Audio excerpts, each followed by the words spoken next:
El sufragio femenino. Emma Goldman. 1910. Nos jactamos de pertenecer al siglo de las luces de los grandes descubrimientos, del adelanto portentoso de la ciencia y de un progreso extraordinario en todos los órdenes de la actividad humana. No es extraño que sigamos comulgando en el culto de los fetiches. La verdad, nuestros fetiches de ahora cambiaron de forma y sustancia, pero el influjo que ejercen en la mente humana continúa siendo tan desastroso como el de los antiguos. Otro de nuestros modernos fetiches es el sufragio, y lo es para aquellos que apenas terminaron de combatir en las revoluciones sangrientas que lo instauró, como lo es para aquellos que disfrutaron su reinado llevando su penoso sacrificio al altar de sus omnipotentes dietas. Guay del hereje que ose disentir con esa divinidad. Las mujeres, aún más que los hombres, son fetichistas, y aunque sus ídolos pueden cambiar, seguirán arrodilladas, con las manos en alto, ciegas siempre ante ese dios con pies de arcilla. De ahí que desde tiempo inmemorial el sexo femenino haya sido el más grande sostenedor de todo género de deidades. De ahí, también, que tuviera que pagar un precio que solo los dioses exigen, que fue su libertad, sus sentimientos, su vida entera. La memorable máxima de Nietzsche, cuando vayas con mujeres provéete de un látigo, aunque se la considere demasiado brutal, resulta muy justa para ellas en su actitud hacia sus dioses. La religión, especialmente la cristiana, la condenó a una vida de inferioridad, a la esclavitud. Torció su íntima naturaleza, sus instintos más sanos, reprimió los impulsos de su alma. Sin embargo, la Iglesia no posee un sostén más firme que la devoción de la mujer. Se puede decir, sin temor de ser desmentidos, que la religión habría cesado de existir hace mucho tiempo como un factor preponderante en la vida de las personas, sí. 2. No fuera por el continuo apoyo que recibe de las mujeres. Las más fervientes devotas, que llenan las iglesias, son mujeres. Los más incansables misioneros que viajan por todo el mundo, son mujeres. Mujeres que siempre continúan sacrificándose en el altar de los dioses, que encadenaron su espíritu y esclavizaron su cuerpo. La guerra, el insaciable monstruo, le roba a ella todo.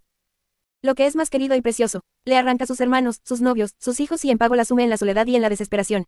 Sin embargo, el apoyo más sólido que posee el culto de la guerra procede de la mujer. Ella es la que a sus hijos inspira el anhelo de la conquista y del poder. Ella susurra en los oídos de sus pequeñuelos la gloria de la guerra, y cuando mece la cuna del bebé, le duerme musitándole cantos marciales, en los que suenan los clarines y rugen los cañones. Es la mujer la que corona a los victoriosos que regresan de los campos de batalla. Sí, es la mujer la que paga el más alto precio al monstruo insaciable de la guerra. Llega su turno al hogar. Qué terrible fetiche es. De qué manera va royendo las energías más vitales de la mujer, dentro de esa moderna prisión con barrotes de oro. Los rayos deslumbrantes que despide ciegan a la mujer que ha de obrar el duro precio de esposa, de madre y de ama de casa. Asimismo se aferra tenazmente. 3. Al hogar, esa poderosa institución que la mantiene en la esclavitud. Puede decirse que la mujer, reconociendo cuando si el deleznable instrumento es para el Estado y la Iglesia, necesita del sufragio que ha de liberarla.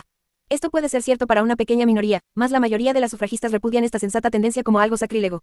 Al contrario, insisten que al concedérsele el sufragio a la mujer, ella logrará ser una más perfecta cristiana, ama de casa y mejor ciudadana. De este modo el sufragio no es más que un medio para fortalecer la omnipotencia de todos esos dioses que adoró y sirvió desde tiempo inmemorial. Entonces, ¿qué asombro puede causar que ella vuelva a ser tan celosa, tan devota, como antaño lo fue, y se postre ante el nuevo ídolo, el sufragio? Desde la antigüedad soporta persecuciones, encarcelamientos, torturas y toda forma de sufrimientos con la sonrisa que le ilumina el rostro. Desde la antigüedad espera también con el corazón ligero, el eterno milagro de la deidad del siglo XIX, el sufragio. Una nueva vida, dicha, goces, alegrías, libertad e independencia personal, todo eso y más tiene la esperanza que surja del sufragio, como por escotillón, en su ciega devoción, no veló que percibieron hace 50 años otros intelectos, que 4. El sufragio es un grandísimo daño que cooperó en la esclavización del pueblo, mas ella astutamente cierra los ojos ante la evidencia, en el deseo que su ilusión no se disuelva en el aire. El sufragio, en igualdad de condiciones para la mujer y el hombre, se basa en la idea fundamental que ella debe tener el mismo derecho que su compañero a participar en los asuntos de la sociedad. No es posible que se pueda rehusarle esa justa participación en la vida societaria, aunque el sufragio fuera una práctica sana y justiciera. Mas la ignorancia de la mente humana está compuesta para ver un derecho, una libertad, donde no hay más que una imposición. ¿No significa acaso una de las más brutales imposiciones esto que un grupo de personas conciban y confeccionen leyes para obligar con la fuerza y la violencia a que otras las acaten y obedezcan? Y todavía la mujer clama por esa única oportunidad, que trajo tanta miseria al mundo, que le hurtó al hombre su integridad y la confianza en sí mismo, una imposición que corrompió totalmente al pueblo, convirtiéndolo en fácil presa en las manos de políticos sin escrúpulos y venales. El pobre y estúpido ciudadano libre norteamericano, libre para morirse de hambre, libre para vagar por las calles de las grandes ciudades y del campo, él. 5. Disfruta de la bienaventuranza del sufragio universal, y con su derecho forjó las cadenas que arrastran sus pies. La recompensa que recibe se reduce a una labor agotadora, leyes prohibiendo con graves penas el derecho del boicot, de atacar a los rompehuelgas, en efecto, todo, casi todo, menos salvaguardar su sacrosanto derecho a fin de que no le roben el fruto de su trabajo. Y asimismo nada le enseñaron a la mujer los desastrosos resultados de este fetiche del siglo XIX. Es que se nos asegura que si ella entra en la LAISE, purificará la política. Innecesario sería decir que no me opongo al sufragio femenino, en el sentido convencional de la idea pura, debería ejercerlo. Ya que no veo por cuáles razones físicas, psicológicas y morales la mujer no posee los mismos derechos del hombre. Mas esto no me ciega hasta llegar a la absurda noción que la mujer ha de llevar a cabo cosas en las que el hombre fracasó. Si ella no las hará peor, tampoco las hará mejor. Presumir que ella logrará purificar lo que no es susceptible de purificación, es adjudicarle poderes sobrenaturales que nunca tuvo. Desde que su más grande desgracia fue que se la considerase un ángel o un demonio, su verdadera salvación se halla en que se le otorgue un razonable sitio en la tierra, es decir, que 6. Se la considere un ser humano y por ende sujeta a cometer los hierros y las locuras propios de la condición humana. Podremos entonces creer que dos errores se convertirán porque sí en dos cosas justas, sensatas. Las más ardientes partidarias del sufragio femenino serán capaces de asentir con semejante locura. De hecho, los intelectuales más avanzados que trataron la cuestión del sufragio universal llegaron a la conclusión que el actual sistema político es absurdo y completamente inadecuado para satisfacer las apremiantes exigencias de mejoramiento, de justicia, de la vida moderna. Este punto de vista lo comparte una gran convencida de las bondades del sufragio femenino, doctora Helen E. Sommer, en su valioso trabajo Equal Suffrage, dice: en Colorado pude darme cuenta muy bien que la igualdad del voto femenino y masculino ha servido solamente para demostrar del modo más contundente la esencial podredumbre del actual sistema y la degradación que él significa. Naturalmente la doctora Sommer, al hablar así, subentiende un particular sistema de votaciones, pero con igual acierto lo dicho se aplica a la entera maquinaria política. Con semejante base es difícil comprender de qué manera la mujer, como factor político, puede beneficiarse a sí misma y al resto de la humanidad. 7. Pero las devotas del sufragio nos dicen: contemplen y observen en los países y en los estados en donde el sufragio femenino existe. Comprueben lo que las mujeres realizaron en Australia, en NVA, Zelandia, Finlandia, los países escandinavos, y en nuestros mismos estados de Idaho, Colorado, Wyoming y Utah. La distancia añade encantos desconocidos, para citar el dicho polaco: nos hallamos muy bien donde nunca estuvimos. De ahí que se quiera presumir que en esos países y estados, totalmente diferentes de los otros, poseen la más grande libertad, una grande igualdad económica y social, una noble apreciación de la vida, una bondadosa comprensión de la encarnizada lucha económica y en todo lo que atañe a las cuestiones vitales de la raza humana. Las mujeres en Australia y en Nueva Zelanda pueden votar y colaborar en la confección de las leyes. Las condiciones de los trabajadores en general son mejores que las de Inglaterra, donde las sufragistas desarrollan una heroica lucha. Existe una libre maternidad más dichosa en la concepción de sus hijos que en Inglaterra. No se sigue considerando a la mujer como un mero objeto de placer o de comodidad sexual. Se emancipó ella de la moral puritana que igualmente afecta a ambos sexos. Ciertamente que no, pero la mujer política ha de responder afirmativamente, que 8. Sí, que todo se consiguió ya. Si esto fuese así, aún me parecería ridículo señalar a Australia y Nueva Zelanda como la meca de las hazañas de la igualdad de sufragio. Por otra parte, quienes conocen a fondo las condiciones políticas de Australia, afirman que los políticos amordazaron a los trabajadores con leyes tan restrictivas que si se declara una huelga sin el permiso legal de una comisión de arbitraje, este acto es considerado como un crimen de alta traición. Ni por un momento pienso implicar al sufragio femenino como responsable por este estado de cosas. Lo que deseo indicar es que no hay razón para destacar a Australia como una obra maestra, fruto de las actividades femeninas, desde que con su influencia fue incapaz de libertar a los trabajadores de la esclavitud de la política patronal. Finlandia le otorgó a las mujeres el derecho del voto, y también el de sentarse en el parlamento. Esto le valió para desarrollar entre sus mujeres un más grande heroísmo, un sentimiento más intenso por la libertad que en las de Rusia. Finlandia, así como Rusia, estuvo bajo el sangriento látigo del zar. Donde existen las finlandesas Perovskayas, Spiridonovas, Finers, Breskovskalas, donde las innumerables muchachas 9. Landesas, como las rusas, quienes marchaban alegremente a Siberia en defensa de sus ideas. Finlandia tuvo una escasez penosa de libertadores heroicos. El voto puede crearlos. El único finlandés vengador de su pueblo fue un hombre, no una mujer, y para el caso empleó un arma más eficaz que el voto. Por parte de nuestros estados, donde las mujeres votan, y a los que constantemente se los señaló como lugares de maravillas, ¿qué cosa se realizó con la ayuda del voto de la mujer que los otros estados no tengan y gocen ampliamente, o que no se haya podido acometer mediante esfuerzos enérgicos, sin que el voto mediara para nada? Si es verdad que en los estados en que fue instaurado el sufragio femenino, la mujer participa de los mismos derechos del hombre sobre la propiedad, ¿de qué le vale esto a la masa de mujeres sin propiedad, a los millares de asalariadas, quienes viven al día? La igualdad en el voto no afectó sus condiciones, esto también lo admite la doctora Sommer, capacitada para conocer lo que allí sucede. Siendo una convencida sufragista, fue enviada al Colorado por el Collegiate Equal Suffrage League of New York para realizar una serie de encuestas e investigaciones, recogiendo datos en favor del sufragio femenino. Ella será, pues, la última persona 10. Que diga algo en contra de su propio credo, y asimismo nos informa que la igualdad del sufragio alteró ligeramente las condiciones económicas de la mujer. Esta no recibe una paga adecuada a su trabajo, aunque en el Colorado el derecho de votar lo adquirió desde 1876, las maestras reciben un salario menor al de sus colegas de California. Por otra parte, la señorita Sommer nos hace notar el hecho de que habiendo la mujer ejercido el simple derecho del voto durante 34 años, y que desde 1894 se haya instaurado el sufragio en igualdad de condiciones para los puestos femeninos selectivos, un censo realizado hace pocos meses, solamente en Denver descubrió 15.000 niños defectuosos físicamente en edad escolar.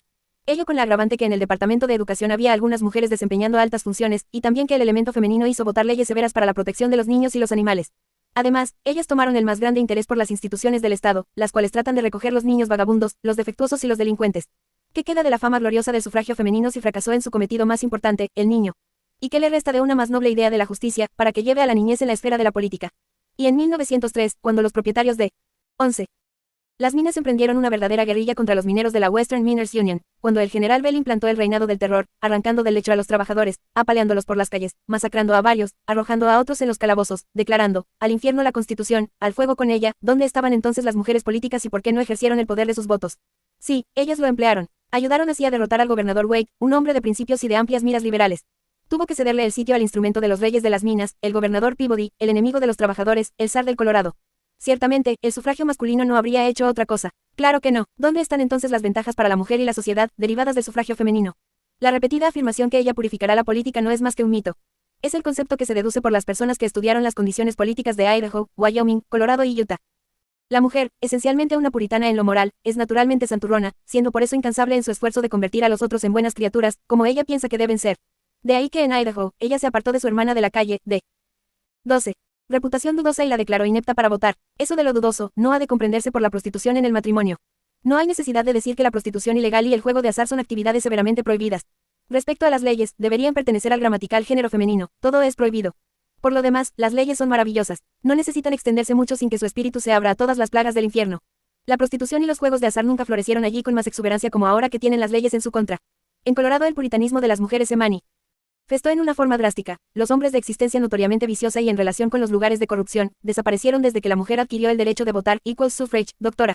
Helen Summer, ¿pudo el hermano Comstock portarse también? ¿Pueden los padres puritanos hacer más? No sé si muchas de ellas han de comprender la gravedad que encierra este paso en falso. No sé si querrán comprender este hecho, que en vez de elevar a la mujer, la convirtieron en una espía política, una despreciable entrometida en los asuntos privados de la gente, no tanto por servir la causa, sino como decía una de ellas, les gusta ir a las casas desconocidas y husmear todo lo que ven, escuchar. 13. Todo lo que oyen, tratándose de política o de otras cosas. Equal suffrage, sí, hasta fisgonear dentro del alma humana en todos sus más escondidos rincones. ¿Y cuándo pudieron disfrutar de tan excelentes oportunidades, sino ahora que se metieron en la política? Hombres notorios por sus existencias viciosas, relacionados con los sitios de corrupción. Ciertamente, esa mujer que desea reunir muchos votos no puede ser acusada de falta de sentido. Afirmando desde ya que estas movimentadas corporaciones pueden decidir entre lo que es vicio o virtud, o proponer cuáles son las vidas limpias para un ambiente eminentemente limpio, ¿acaso los políticos no deberán seguir a esos regentes de lugares de corrupción? ¿No entran ellos en la misma categoría?